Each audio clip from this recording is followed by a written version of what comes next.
De um tempo para cá, pelo menos desde que nós começamos esse culto, eu acho que este é o quarto culto, é isso? Por aí, deve ser o quarto culto.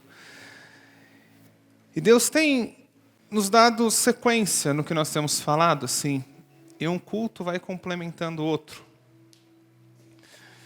E cada vez mais algo tem ardido e queimado muito e me incomodado demais, assim, demais. Eu queria continuar falando a respeito disso. Cada vez que passa, cada dia mais que passa, eu consigo perceber que, infelizmente, a gente aprendeu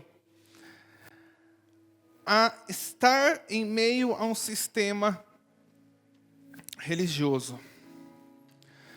A gente aprendeu de uma forma bem prática, e muito mais prática do que teórica, talvez, como ser crente.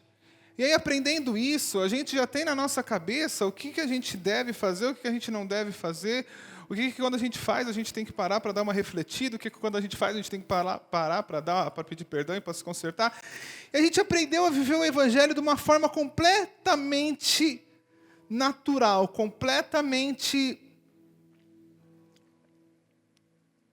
palpável e material. E aí, quando a gente começa a ver a Bíblia, a gente começa a ver que realmente servir a Deus não está baseado, e não pode estar baseado, numa regra e nem numa fórmula. A gente tem que a cada dia ter certeza e convicção daquilo que estamos ou não fazendo, daquilo que estamos ou não entregando para Deus. Quando a gente olha para a própria palavra, eu acho que uma coisa fica muito clara e às vezes a gente se esquece disso. Na Bíblia diz que toda a nossa adoração para Deus não sobe como música, mesmo porque adoração não é só música, mas vamos começar por música. Toda a nossa adoração para Deus não sobe como uma música, não sobe como que a gente acabou de louvar aqui, tocar aqui, se a gente louvou bem, se a gente tocou bem, não sobe como música. Na Bíblia diz que toda adoração para Deus sobe como um cheiro suave na presença dEle. E quando diz que sobe como um cheiro suave, algo fica muito claro. Deus não está preocupado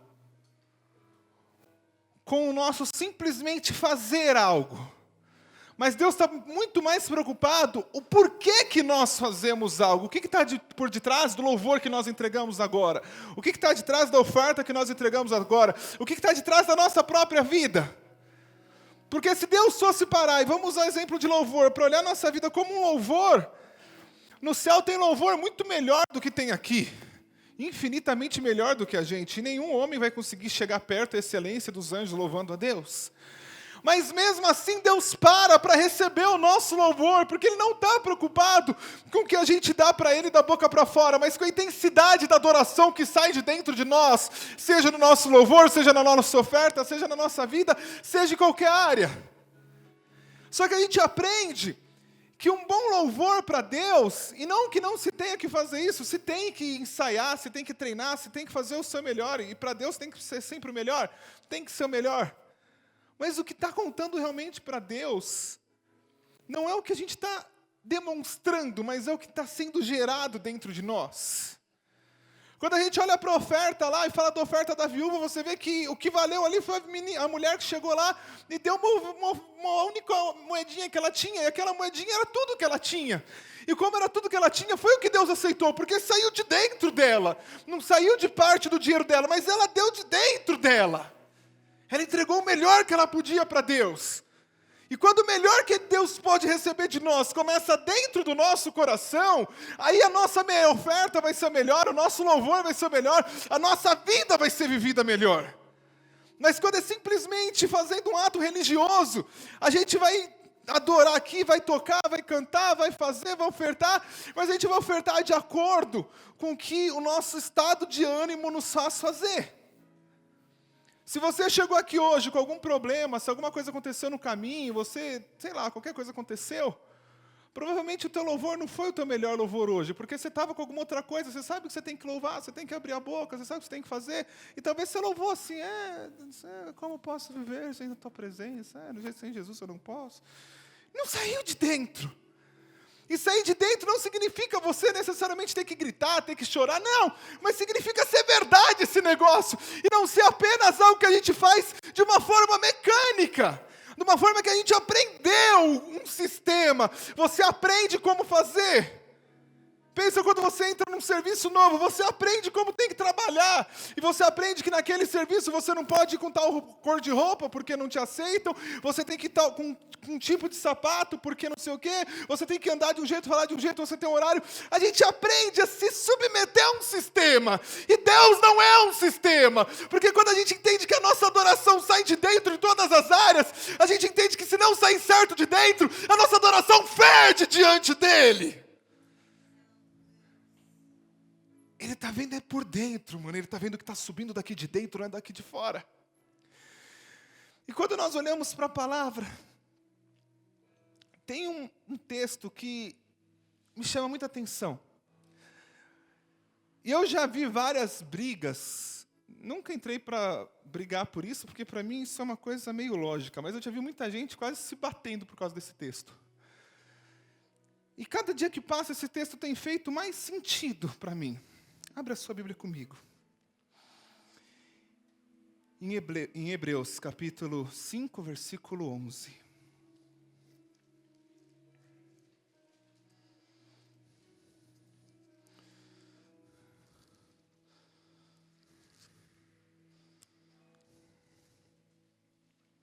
Diz assim: temos muito o que dizer a respeito desses assuntos, mas por que vocês custam entender as coisas? É difícil de explicá-las.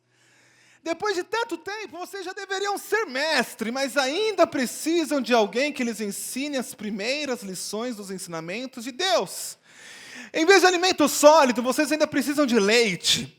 E quem precisa de leite ainda é criança e não tem nenhuma experiência para saber o que está certo ou errado. Porém, a comida dos adultos é sólida, pois eles, pela prática, sabem a diferença entre o que é bom e o que é mal. Assim, vamos em frente, a fim de chegarmos a ensinamentos de adultos, deixando para trás as primeiras lições da mensagem de Cristo.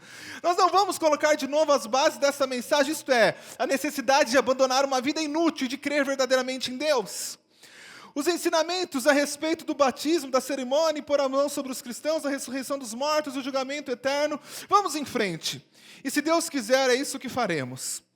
Como é que as pessoas abandonam a sua fé e se arrependem de novo?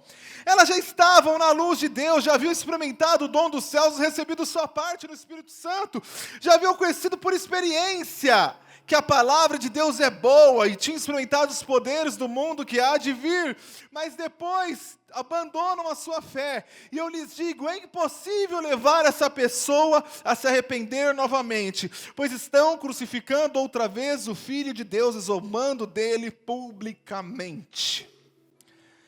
Esse texto aqui é um dos maiores problemas teológicos que encontram na Bíblia. E como eu disse, eu nunca entrei... Já vi muita gente brigando no meu lado por causa disso aqui. Nunca entrei nem para argumentar, porque para mim é uma coisa muito óbvia isso aqui. Mas é tão óbvio que a gente se perde nisso. E eu quero começar dessa última parte que nós lemos. Se você ler esse texto aqui de uma forma rápida e fria, uma coisa fica muito clara. É impossível que um desviado volte para Deus. O grande problema desse texto é esse. E aí, as brigas todas começam a partir disso, falar, aqui está dizendo que é impossível alguém que experimentou, que esteve, que depois que saiu fora, volte novamente. E aí, se isso é impossível, imagina onde isso vai dar, porque todo rapaz, toda moça, todo homem, toda mulher que você conhece que está desviado, já era, não tem mais jeito. E aí, o grande problema disso aqui tudo é o seguinte, ele diz o seguinte... Elas já estavam na luz de Deus, já haviam experimentado o dom do céu, recebido sua parte do Espírito Santo. Já haviam conhecido por experiência que a palavra de Deus é boa e tinham experimentado os poderes do mundo que há de vir, mas depois abandonaram a sua fé. É impossível levar essa pessoa novamente a se arrepender de novo, pois estariam crucificando novamente o Filho de Deus. E o grande problema aqui, sabe qual que é? Um desviado realmente não volta. Mas quem é realmente... E vamos virar o jogo. Quem é enviado de verdade? Quem realmente realmente pode falar, e quem realmente tem certeza que já conheceu por experiência que a palavra é boa, recebeu a sua parte no Espírito Santo, já experimentou o dom do céu, quem realmente conhece isso aqui? E muito do que eu tenho visto, pense naqueles testemunhos mirabolantes que você vê assim. Eu cresci na igreja, eu não sei o que lá, eu fiz, acontecia, eu fui, não sei o que. Aí eu desviei. Aí eu fui para o mundo, aí eu fiz, acontecia, não sei o que lá, não sei o que lá. Depois eu voltei. Se é que um dia chegou, foi na volta. Porque tudo que fez antes de desviar nunca conheceu Deus. E é o que está claro aqui. O grande problema é que a gente baseia o nosso conhecimento em Deus, não em realmente no que Deus está recebendo ou está querendo da nossa vida, mas a gente baseia no molde da religião que a gente vive. O que é alguém crente? É alguém que frequenta a igreja? O que é alguém crente? Alguém que toca? O que é alguém crente? Alguém que prega? O que é alguém crente? Alguém que oferta? O que é realmente alguém que conheceu e experimentou da graça dele? E a Bíblia vem nos falando, se alguém um dia experimentou isso tudo, é impossível que essa pessoa se desvie. E se ela se desviar, é impossível que volte, porque ela estaria crucificando novamente a Cristo. E cara, esse texto sempre me incomodou muito, principalmente como pastor aqui na igreja, cuidando do pessoal aqui que a gente cuida. Esse texto me incomoda muito. Porque por várias vezes eu já vi pessoas que se dedicam a Deus, que buscam a Deus, que estão na igreja, que trabalham, que ajudam a gente a ficar 13 horas montando esse monte de cano chato aqui, que faz um monte de coisa, que tem experiência com o Espírito, que fala em língua, que passa uma noite inteira gritando na presença de Deus e rodando, que acontece. E daqui a pouco passa alguma coisa, a motivação vai esfriando, vai acabando, daqui a pouco esse cara está no mundo. E cada vez que eu vejo uma pessoa acontecer isso, eu vejo uma pessoa no mundo se afastando de Deus, e se afastar de Deus, eu estou dizendo de realmente sair fora e falar, não quero mais, decidir para o mundo mesmo. Não estou dizendo de passar por luta, por prova, porque isso a gente vai passar, vai ser provado, você vai ficar mais fraco, mas você se renova em Deus, você vai ficar triste, mas você se levanta nele. Não estou dizendo de prova e luta, estou dizendo de realmente desviar e falar, estou fora, sair da igreja e estou no mundão. Quantas vezes que eu vejo pessoas no mundo assim, isso me incomoda demais, por falar, todos os anos que se passou dentro da igreja, não adiantou de nada, porque nunca conheceu a Deus. E sabe por que nunca conheceu a Deus? Porque quando verdadeiramente a gente conhece a Deus, aí a gente pode cantar o que a gente acabou de cantar aqui. Eu não consigo viver sem o Senhor, eu não consigo viver sem a Tua presença. Por mais difícil que possa ter, nada nesse mundo vai satisfazer a Tua presença em mim. Porque a Tua presença é o meu maior bem, a Tua presença é a coisa mais importante que eu descobri na minha vida. E sem ela não faz sentido que eu verdadeiramente viva. Agora, de verdade, quantos de nós não estamos talvez desviados dentro da igreja? Ou talvez nem seja desviado da igreja, seja um frequentador de igreja, porque também desviado, não tem esse lance de desviado ou é ou não é. Ou a gente conheceu ou a gente não conheceu. E eu não estou dizendo que eu não creio, e a gente crê, e crê muito, e é muito bom, a gente crê nos dons do Espírito, a gente crê no falar em língua, na presença de Deus, a gente crê nisso tudo, mas muito mais do que isso, é o que tem sido feito e trabalhado dentro do nosso coração. É o quanto que a gente tem dado de terreno para que Ele possa cavar o alicerce do que Ele tem e edificar o que Ele tem na nossa vida. E Deus sabe que uma das coisas que eu mais me desespero, tanto com o pessoal que está aqui, que é nosso aqui da nossa igreja, quanto o pessoal que vem num culto aqui, quanto o pessoal que está fazendo os cursos nossos DN de 3 semanas, 5 meses, a coisa que eu mais me desespero nesse tempo é falar, mano, a gente tem que dar base, a gente tem que solidificar o que a gente puder. Porque se a gente chegar onde a gente tiver que chegar, com a palavra do jeito que ela é, a base, a firme base não se abala. Bate vento, bate, mas eu continuo firme. Eu sou indesviável, eu não presto para desviar. Sabe, isso tem que estar na nossa cabeça. E quantas vezes que a gente ainda consegue se levantar e falar assim, poxa, tá difícil. E aí a gente ainda consegue falar assim, eu vou largar tudo, eu vou chutar tudo, eu vou sair de tudo, eu vou abandonar tudo, e etc, etc. Velho, se a gente ainda pensa em deixar Deus, se a gente ainda pensa em sair do foco dele, porque alguma coisa na nossa vida não está acontecendo como a gente quer, desconfia que você nunca conheceu a Ele. Desconfia que tudo aquilo que você sabe, embora você possa ser pastor e esteja pregando aqui, não é conhecer a Deus e não é válido. Cara, a gente tem que atentar para isso, se atentar muito para isso. Quanto será que verdadeiramente a gente sabe, a gente experimentou de Deus, e a gente deixou Deus entrar num lugar, não num lugar de religião, onde você fala assim, não, aqui beleza, ele entrou, estou na igreja, é para colocar a mão para cima nessa música, estou com a mão para cima, é para falar em língua agora, estou falando em língua agora, é para pular agora eu pulo, é para dar dízimo agora, oferta eu dou, é para ajudar eu ajudo. Quanto que não é para ir para a marmita, daqui a pouco eu vou. Quanto que a nossa vida não é simplesmente um montoado de obras que a gente faz, sem se basear no que é eterno e no que Deus fez em nós. Daqui a pouco a gente vai sair daqui e vai entregar marmita na rua. Hoje é o meu dia do pessoal nosso aqui de entregar marmita. Acabar o culto, a gente vai entregar marmita na rua pro pessoal. Sabe uma coisa que eu estava conversando ontem com o pessoal, indo para casa? Eu nunca tinha parado para pensar nisso. Vamos tentar fazer uma conta assim, bem por cima, vai. Bem exagerada para mais, assim, porque é menos. A cada 40 moradores de rua que você abordar, é menos, é bem menos, quase metade disso. Vamos colocar 40, assim, para não errar. 35 é crente. 38 é crente. Desses 38,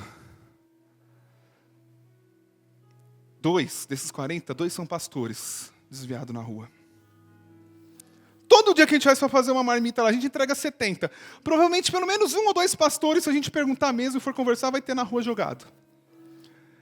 A gente faz marmita há 3 anos já, que a gente entrega marmita toda noite. Eu não consigo calcular o tanto de pastores que eu já encontrei na rua desviado, nem de crente. Mas eu nunca encontrei alguém que chegou assim e falou assim, eu sou um ex-padre desviado. Eu nunca encontrei um ex-padre na rua. Eu encontro ex-pastores a rodo na rua. Mas ex-padre, eu nunca encontrei, eu nunca cheguei em alguém, o que você é? Sou ex-padre. A coisa mais difícil que tem você de encontrar, a gente pergunta, já foi numa igreja que lá? 95% já foi crente. 1% talvez foi católico. 2, 3, você não vê muito católico. O cara foi crente. E o cara está onde? Na rua, mendigando, vendo uma vida miserável lá. Eu comecei a pensar muito sobre isso ontem. Eu cheguei em casa lá no sítio que a gente mora. E quando eu fui orar, estava orando pelo culto, pensando nisso, isso pegou muito comigo assim. Sabe por que a gente não encontra ex-padre na rua? Porque para o cara ser padre, não é simplesmente ele começar a frequentar uma igreja e vai passar um tempo, um outro padre vai olhar para ele e vai falar, gostei dele, ele tem dinheiro, ele sabe falar, ele não sei o que lá, então eu vou fazer ele padre. Vem cá, vou te ungir padre. Não é assim que o cara vira padre, como, infelizmente, é como que vira pastor por aí. Que a gente vê com 3 meses de convertido já é pastor. 1 ano de convertido está pregando. Não é essa palhaçada que a igreja nossa é. O cara, quando quer se separar o sacerdócio, o cara, em primeiro lugar, tem que estudar e conhecer de Bíblia. O cara tem que estudar e conhecer do que ele vai fazer. Daí o cara passa a ter todo um seminário, um curso, ele vai para um lugar e fica isolado, e tem que estudar, e tem que treinar, e tem que fazer, e tem que saber, e tem que ter certeza. Quando o cara resolve se separar para a vida sacerdotal, como um padre, o cara para e sabe que ele não vai ter mulher, que ele não vai casar, porque padre não casa. E a primeira coisa que esse cara tem que fazer é falar assim, eu entrego o meu direito de casar, porque eu não vou casar, entreguei para Deus. Já pega. Outra coisa, ele tem que fazer um voto de pobreza lá, que ele nunca vai ter nada, que ele nunca vai ter bens, que tudo que ele tiver ele vai doar para a igreja católica, que ele não vai ter um carro, que ele não vai ter uma casa, que ele vai morar onde tiver que morar, que ele vai vestir a mesma roupa que os outros padres viessem, e ele vai fazer aquilo lá.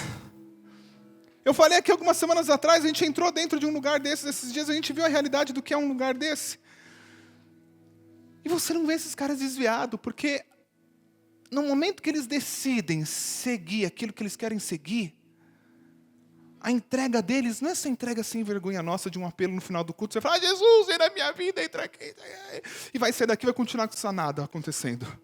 A entrega dos caras é falar, eu não tenho mais vida, porque eu vou dar a minha vida E aí, né? Aí que descamba. Por Maria, por Jesus, pelo reino da Maria, aí que vira a salada toda.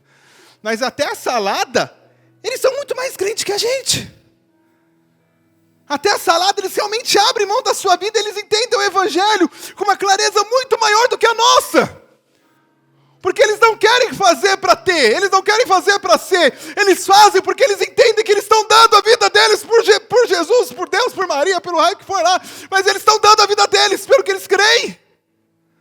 E aí você não vê um padre desviado, sabe por quê? Porque um padre não se frustra. Por que você vê tanto pastor na rua desviado? Porque se frustra. Porque embora sendo pastor ou sendo crente, tinha uma expectativa em alguma coisa, tinha expectativa numa grande igreja, tinha expectativa na família, tinha expectativa em crescer, sei lá no que tinha expectativa. E aí a partir do momento que a expectativa não é frustrada, não é realizada, ele se frustra. E ele vai enfraquecendo, enfraquecendo, enfraquecendo, até que ele desvia e vai para a rua.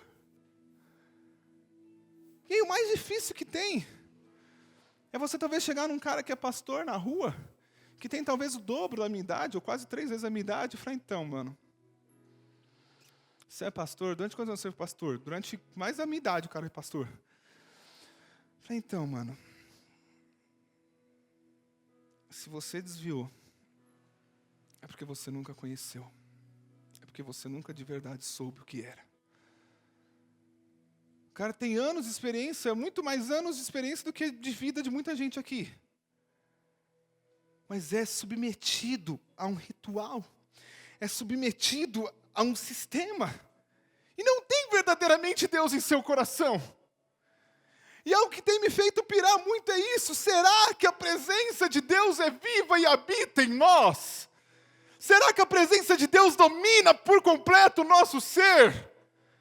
Eu não estou dizendo que a gente vai ser isento de problemas, porque não vai. Mas eu estou dizendo que se a presença dEle dominar por completo, se a presença dEle nos dominar por completo, nada pode nos tirar dela. Nada nesse mundo vai ser maior. Não haverá motivação, não haverá nada. Porque a única coisa que vai fazer sentido é Ele em mim. E Ele em mim.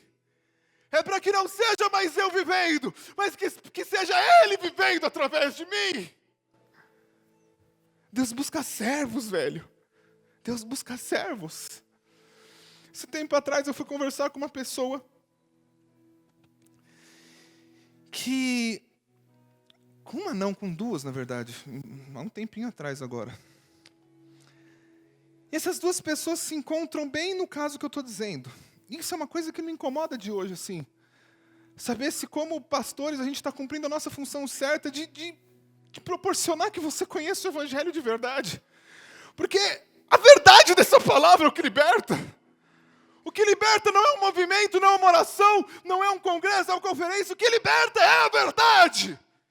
E se pregássemos a verdade dentro de nossas igrejas, a igreja seria liberta, fixados os olhos na cruz e nele. Mas não pregamos a verdade. Pregamos aquilo que vai ser mais aceito, aquilo que vai ser mais cômodo. Porque a verdade do Evangelho vai contra a nossa natureza, vai contra a nossa essência, vai contra a nossa cultura. Lembra do culto da semana passada? Vai contra a base de tudo que a gente aprendeu a vida inteira, vai contra toda a nossa realidade. Se a verdade nos libertar, se a gente encontrar a verdade, verdadeiramente seremos livres. E conheceremos a graça e teremos a presença. Agora, se isso não acontecer, a gente é um desviado dentro da igreja. Acho que a palavra certa nem seria um desviado na igreja, né? Seria, sei lá, seria alguém dentro da igreja. Quando a gente olha, eu disse que eu encontrei semana passada não, faz algum tempo atrás, conversei com 2 pessoas que estão afastadas. Eu chamei essas 2 pessoas para conversar e falei, o que você está fazendo com a sua vida? E uma como a outra disse a mesma coisa com palavras diferentes. Falei, estou vivendo de qualquer jeito, estou longe mesmo, eu sei que eu estou errado, estou longe mesmo, sei lá. E qual que é o nosso apelo para um desviado? Não sei quantos desviados tem aqui dentro que talvez não estão mais frequentando a igreja, ou quantos desviados da igreja, ou quantos talvez que se afastaram que estão assistindo a gente por ali. Mas você tem que saber uma coisa. Uma coisa eu tenho percebido.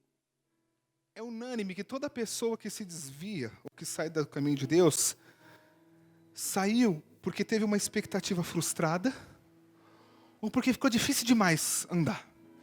Ficou difícil demais continuar, ficou difícil demais ser crente, a pessoa chuta tudo. E você tem que ter uma coisa em mente.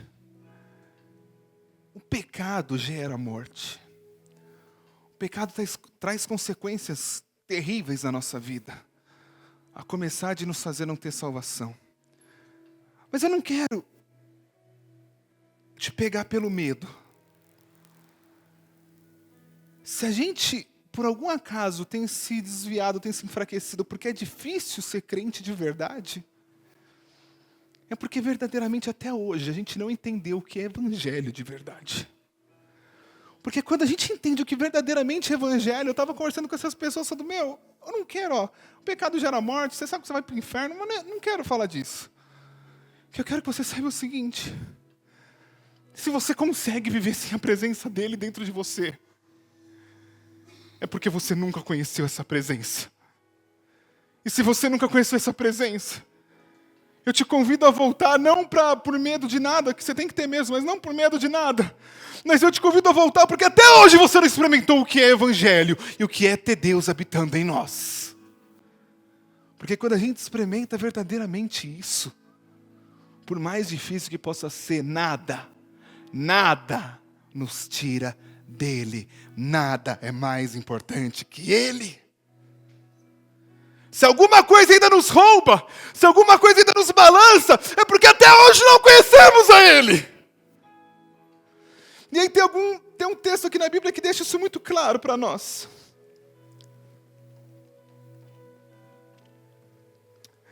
Eu disse há um tempo atrás sobre Adão e Eva. Acho que 2, 3 cultos atrás eu falei sobre Adão e Eva. Deus colocou a árvore lá, falou não come da árvore, a árvore vai gerar morte, etc, etc e tal. Aí Eva vai lá, pega a fruta, come da fruta, traz a fruta, e etc. Aí Deus chega, dá a sentença da cobra, dá a sentença da mulher, dá a sentença de Deus. E Deus expulsa eles do jardim. E eu conheço essa história, acho que desde antes de eu nascer eu já conhecia essa história, assim. Eu fui gerado, eu já conhecia isso, assim, porque a gente cresceu na igreja, a gente ouviu isso 1 bilhão de vezes. Mas orando em cima de tudo isso que eu estou te falando, eu comecei a entender algo que talvez eu não tinha visto até agora.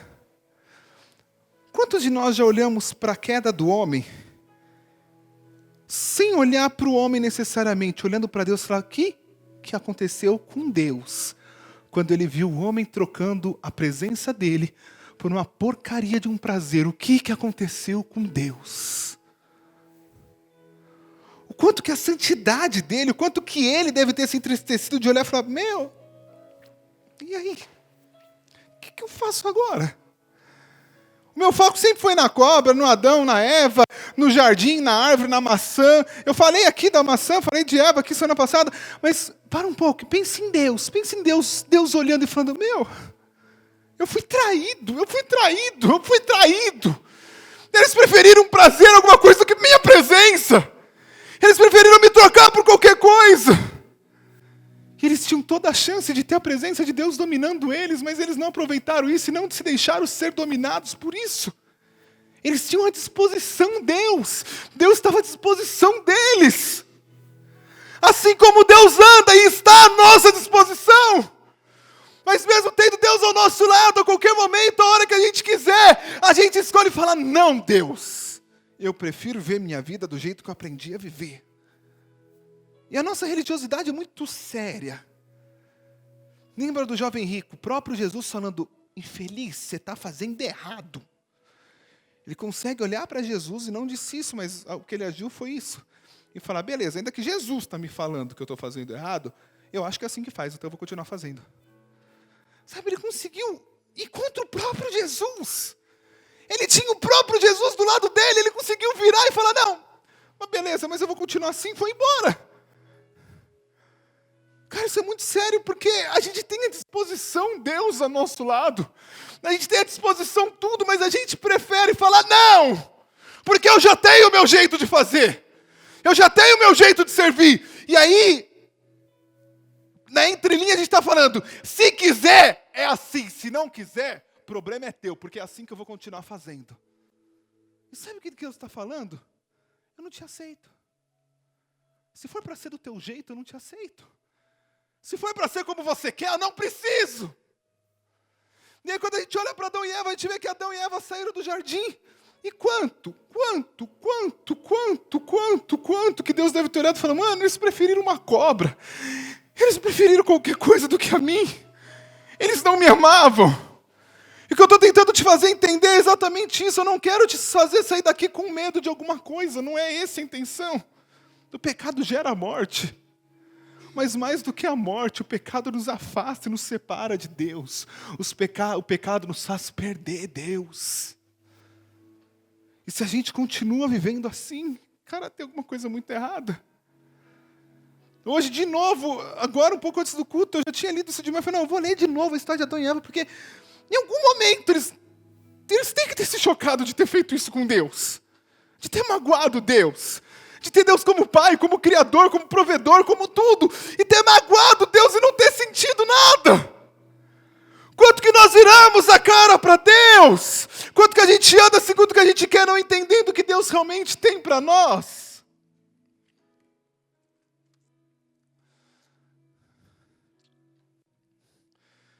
Jesus, desperta-nos, Pai.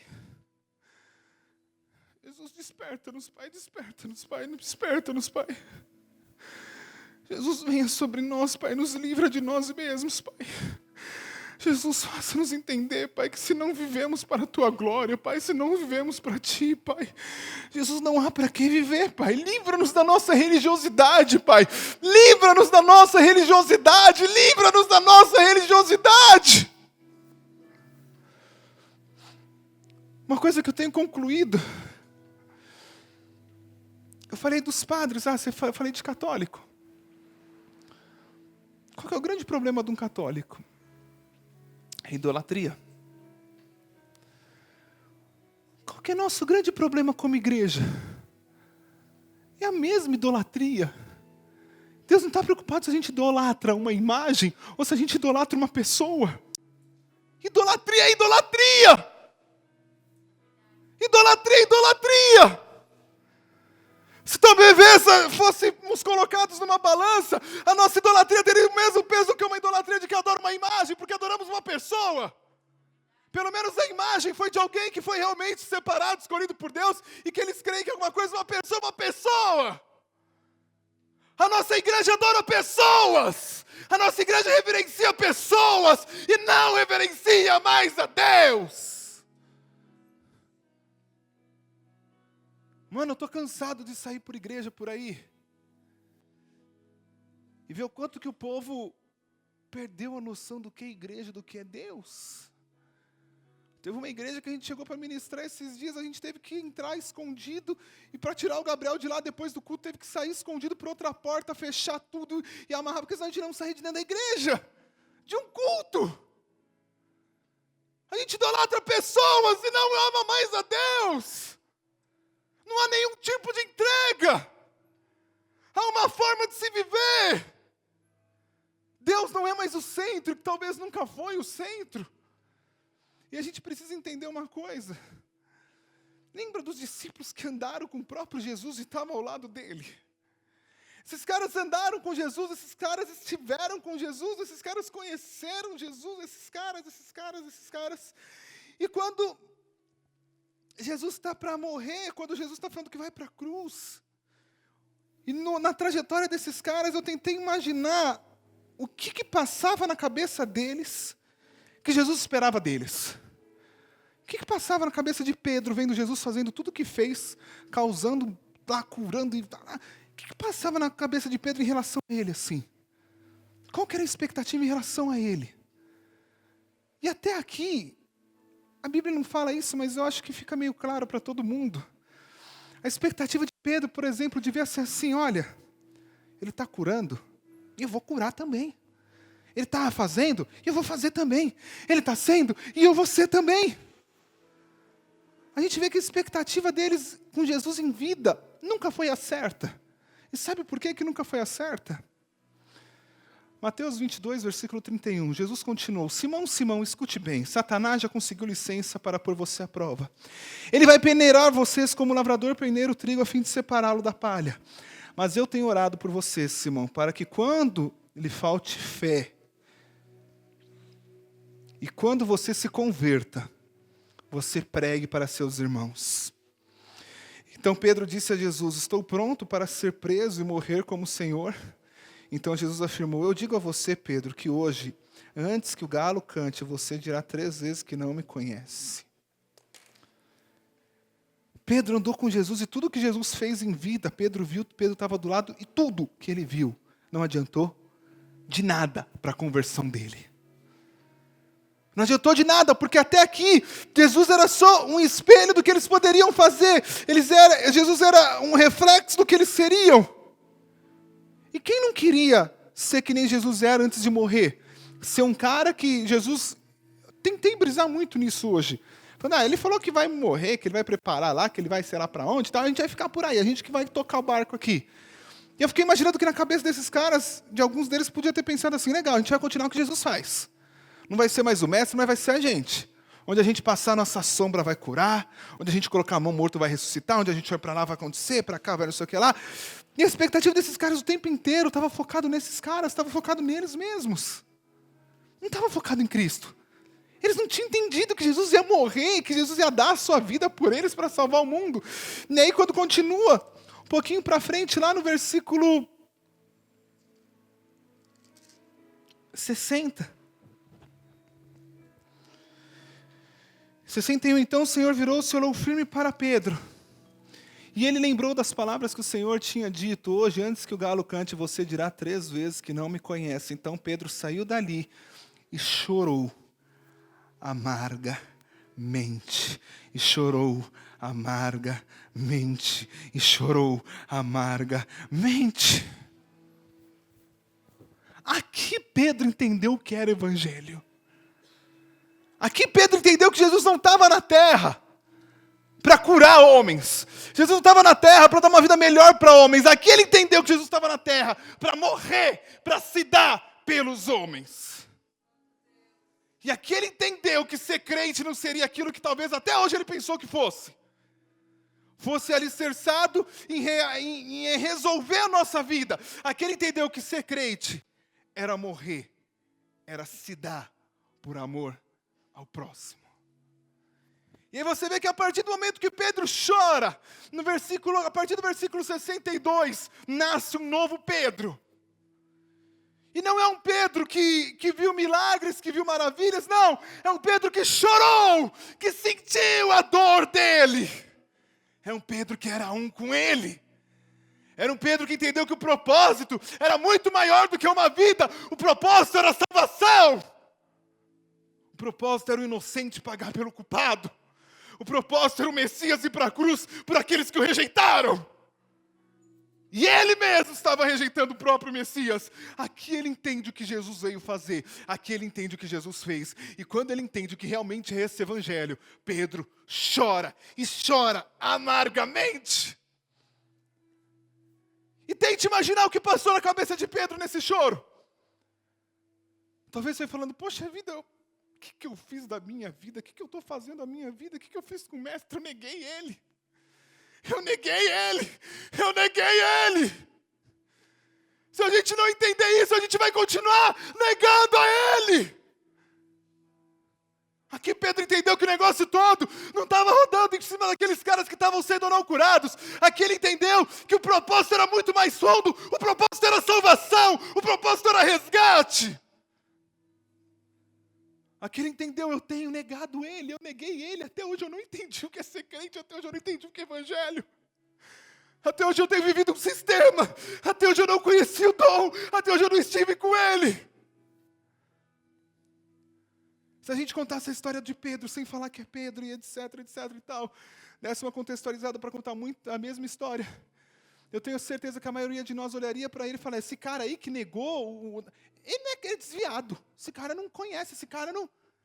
E realmente, até que ele não tinha conhecido. Ele só entendeu o propósito. A hora que ele sentiu a dor, a hora que Jesus olhou firmemente para o olho dele e não falou nada, só olhou para ele. Pedro se quebranta, senta e chora amargamente. E a partir daqui nasce um novo Pedro. A partir daqui nasce um novo homem que não quer mais Deus, para que Deus seja seu avalizador, para que Deus seja seu fiador, para que Deus seja seu... Não.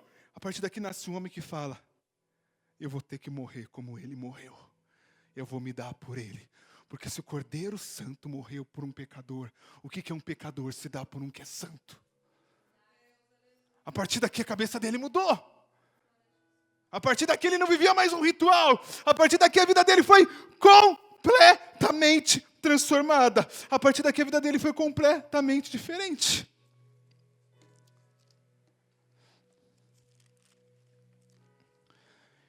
Filipenses 3,18 diz assim. Já disse isso muitas vezes, agora repito chorando. Existem muitos que pela sua maneira de viver se tornam inimigos da mensagem da morte de Cristo na cruz. E eles vão para a destruição do inferno, porque o Deus deles são os desejos do próprio coração. Eles têm orgulho daquilo que deveria ser uma vergonha para eles. Eles pensam somente nas coisas que são deste mundo. Mas nós somos cidadãos do céu, estamos esperando ansiosamente o nosso Salvador e Senhor Jesus Cristo, que virá de lá nos buscar. Sabe onde está o nosso ídolo? Sabe onde verdadeiramente está o nosso ídolo? Aqui, ó. Nosso ídolo não está em coisas, em uma imagem. Nosso ídolo está no desejo corruptível do nosso coração. O nosso ídolo habita aqui dentro. E olha o que isso começa nos dizendo. Existem muitos que pela sua maneira de viver se tornam inimigos da mensagem da morte de Cristo na cruz. E eles vão para a destruição do inferno. Sabe, um dos pontos que demonstra que a pessoa realmente aceitou a Cristo é experimentar o dom do céu. E hoje eu fiquei algumas horas brisando no que é experimentar o dom do céu. E eu não cheguei à mesma conclusão do que é. Mas eu tenho uma vaga, talvez certeza, que experimentar o dom do céu é saber ansiar pela glória. É saber viver para a eternidade. É saber falar, eu tenho salvação. E o maior presente me foi dado. O meu negócio é lá. Eu sou voltado para a glória. Eu fui feito para a glória. O que está dizendo aqui? Muitos que vivem para a sua vida, dominados pelos seus próprios desejos, vão para a destruição do inferno, têm vergonha daquilo que deveria ser, eles têm orgulho daquilo que deveria ser uma vergonha. Para eles pensam somente nas coisas desse mundo, mas nós nós somos cidadãos do céu, estamos esperando ansiosamente o nosso Salvador, o nosso Senhor, que está voltado para nos buscar. É completamente diferente. Se vivêssemos verdadeiramente para a glória, se vivêssemos para o céu, nossa vida não seria o que é. E nossas atitudes demonstrariam isso.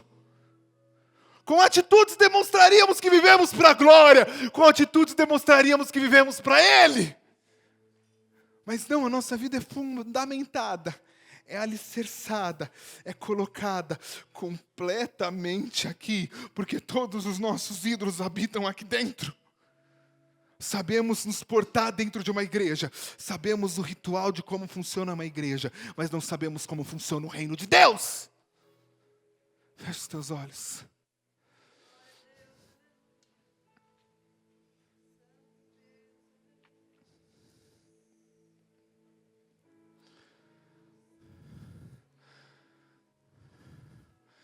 A tua vida só vai ter sentido completa a hora que você entender o que verdadeiramente é evangelho.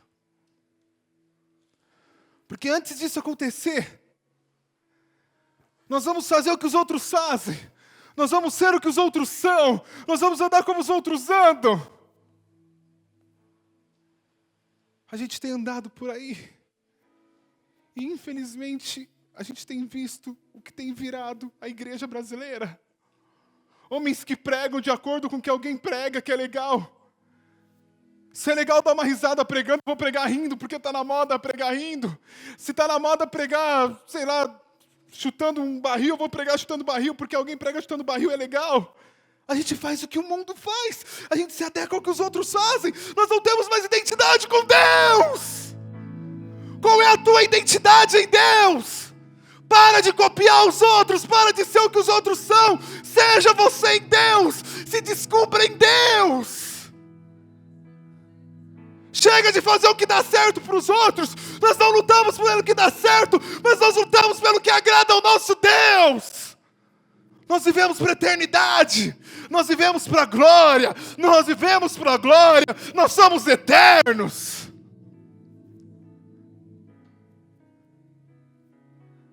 A grande pergunta para você essa noite não é perguntar para você qual é o propósito da sua vida. É saber se você vive para Ele. Eu tenho dito isso há algum tempo lá para o pessoal que mora comigo lá no sítio. A gente não precisa mais orar falando, Jesus, o que o Senhor quer de mim, o que o Senhor espera da minha vida? Para, velho, para. O que Ele quer de você está escrito aqui. O que Ele espera de você está escrito aqui. Tenha certeza que você tem desfrutado. Tenha certeza que nada te rouba dEle. Tenha certeza que nada é maior do que a presença dEle em você. Se não temos essa certeza, não conhecemos nada. Se não temos a certeza da obra de Deus em nós, não temos nada. Se não temos certeza dele em nós, não somos nada. E tudo isso não passa de uma religião que a gente aprendeu. Pai, nos livra, Pai, de achar que somos conhecedores, Pai, quando na verdade nunca conhecemos ao Senhor, Pai. Sinta a dor do coração dele, sinta a dor do coração dele, sinta a dor do coração dele. Chega, chega, chega. Chega de querer ser, chega de querer fazer, chega de querer estar onde a gente acha que vai. Não, não, a glória é dele, a glória toda é dele, é tudo para ele. Nós não temos que fazer porque outros fazem, nós não temos que ser porque outros são, nós temos que ser aquilo que Deus quer em nós. Se talvez houvesse uma identidade espiritual, se tivesse um documento com uma identidade espiritual, qual o nome estaria escrito dentro disso? Será que era o teu nome ou era o nome de qualquer outro cara aí? Seja o que você foi feito para ser. Seja o que você foi gerado em Deus. Faça aquilo que Deus tem para você. A gente aprende e a gente acha, volta no culto da semana passada, que a gente vai ser satisfeito e feliz quando a gente tiver a glória para nós. Mas o homem só é completo quando nós conseguimos dar toda a glória a Ele. E essa glória só passa por nós e volta para Ele. Mas o que nós queremos muitas vezes é assumir essa glória. É que Ele brilhe em nós. Sem base, sem alicerce, não somos nada. Se não houve uma verdadeira entrega, não somos nada. Se a nossa expectativa nele tem qualquer coisa que não seja nele mesmo, não está no lugar certo e uma hora vamos sim nos frustrar. Uma hora sim vai ficar pesado demais e a gente vai falar, vou parar tudo, vou largar tudo. Por quê? Porque não estamos alicerçados nele. Estamos alicerçados em coisas. Pastor, mas é difícil ver com expectativa em Deus. É muito. E a gente só consegue isso quando a gente tem intimidade com Ele. E quando nessa intimidade com Ele, a gente tem Ele ao nosso lado. Quando na nossa intimidade com Ele, a gente consegue ter Ele conosco. Se Deus não é real na nossa vida, se Deus não passa de um culto, se Deus não passa de uma ação, tem alguma coisa errada acontecendo. Lembra do começo do culto? Sonde a intenção, sonde a motivação do seu coração, sonde o porquê que você faz, sonde o porquê que você anda, sonde o porquê que você vai, sonde o porquê que você se levanta. Se não for para Ele, está errado. Se não for para Ele, a nossa vida fede diante dEle. Sobe como um cheiro horrível diante dEle.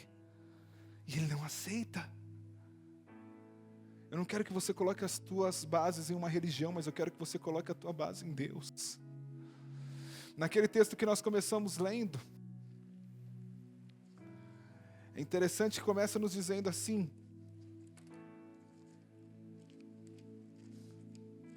pela prática dessa palavra, conheceremos a Ele. Depois de tanto tempo, vocês já deviam ser mestres nisso, mas ainda precisa de alguém que lhes ensine as primeiras lições dos ensinamentos de Deus. Em vez de alimento sólido, vocês ainda precisam de leite. E quem precisa de leite ainda é criança, não tem nenhuma experiência para saber o que é certo ou o que é errado. Porém, a comida dos adultos é sólida, pois eles pela prática sabem a diferença entre o que é bom e o que é mal. Sabe o que é ser adulto diante de Deus? Não é ser um cara mais que chora por um arrependimento, mas é um cara que pratica arrependimento. É um cara que pratica mudança. É um cara que não vive o evangelho que a gente fala, que a gente prega, que a gente faz. É um cara que pratica esse evangelho. Chega do evangelho que a gente tem que ficar falando para quem está do nosso lado quanto que nós somos bons ou santos. A bondade que há de Deus em nós vai refletir através de nós. Agora, se eu preciso ficar falando, se eu preciso ficar... Está errado, velho. Quem é não fala, quem é. Pega todo cara que é muito rico. Você vê o cara que é muito rico, alguns sim, mas a maioria dos caras que são mais ricos, você não vê o cara falando, porque eu sou muito rico, porque eu tenho muito dinheiro. Ele não, nem ostentar, ostenta. A gente conhece um cara que o cara é bilionário. Você vai ver o cara, ele anda de havaiana na rua, calça e camisa pra fora, assim. Você fala, cara, quase dá uma marmita pro cara. O cara é bilionário e não precisa, porque ele é.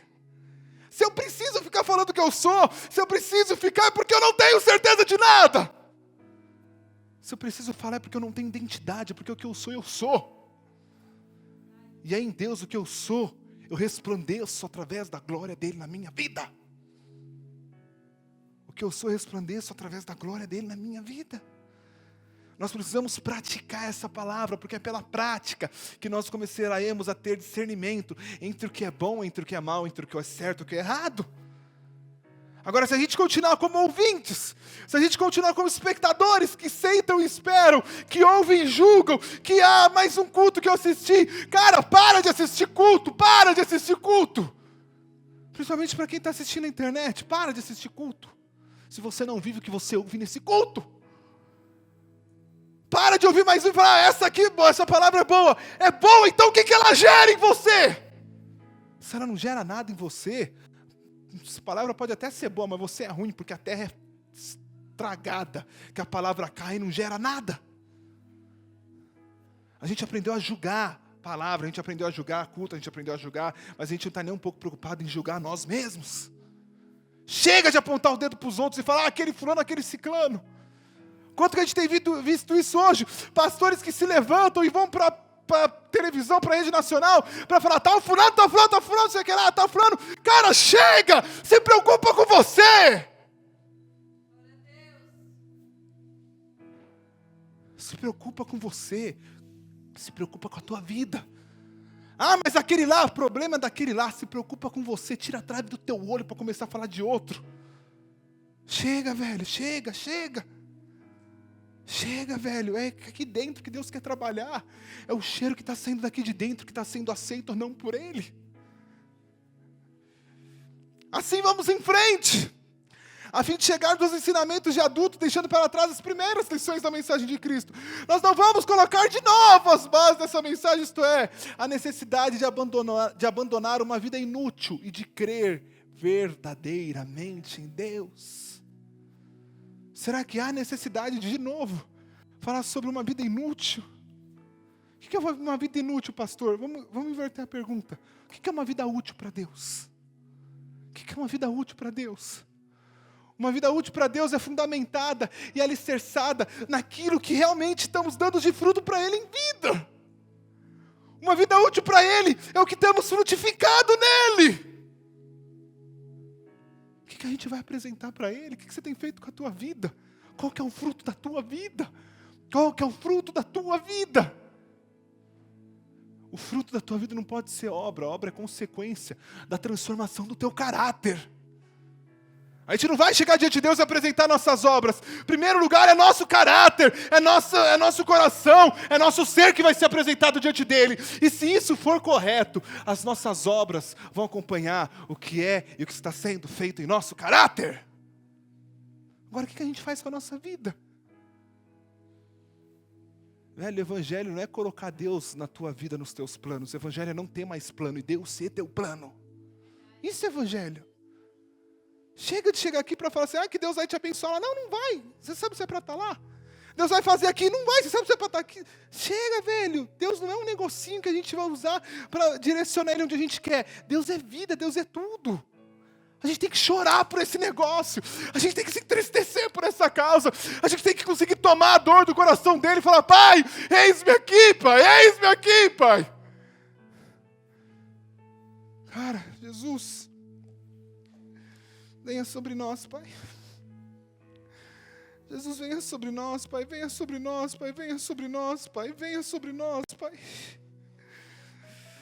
Pai, venha sobre nós, Pai, nos perdoa, porque os ídolos, Pai, os ídolos desses séculos, Pai, desse século, estão presentes, Pai, dentro do nosso próprio coração, Pai.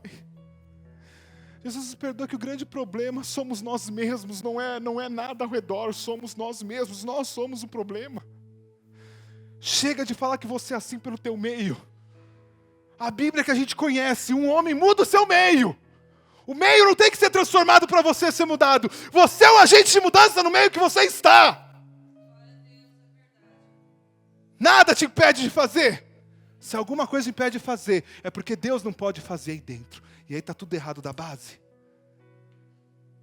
Cara, eu te desafio de verdade, assim, muito de verdade, a sondar o teu coração e responder para você mesmo. Aonde é que Deus tem governado ou não tem governado? A responder para você mesmo, onde que a gente tem feito como jovem rico.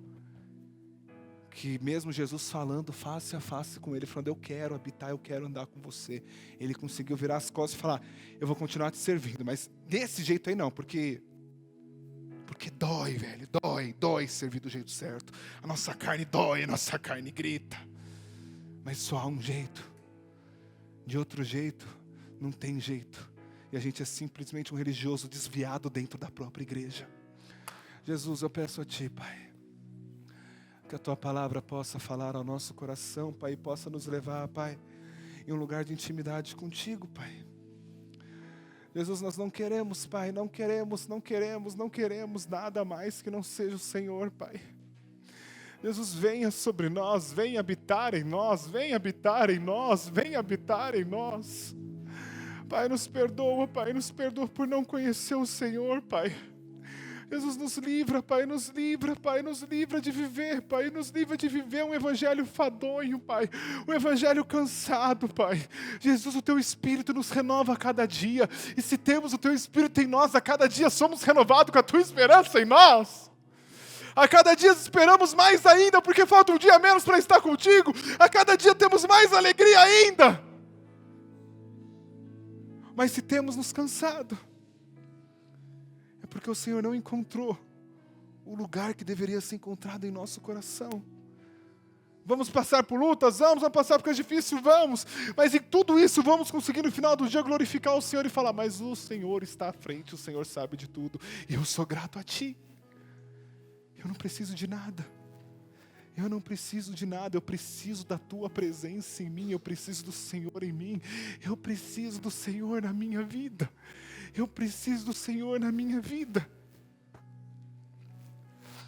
eu te desafio a buscar isso a partir de hoje, a buscar intimidade com Ele, a buscar a presença dEle, a buscar mais dEle, a se deixar ser dominado por Ele. A verdadeiramente sondar a tua vida com a palavra e ver se você quer ser cristão ou não.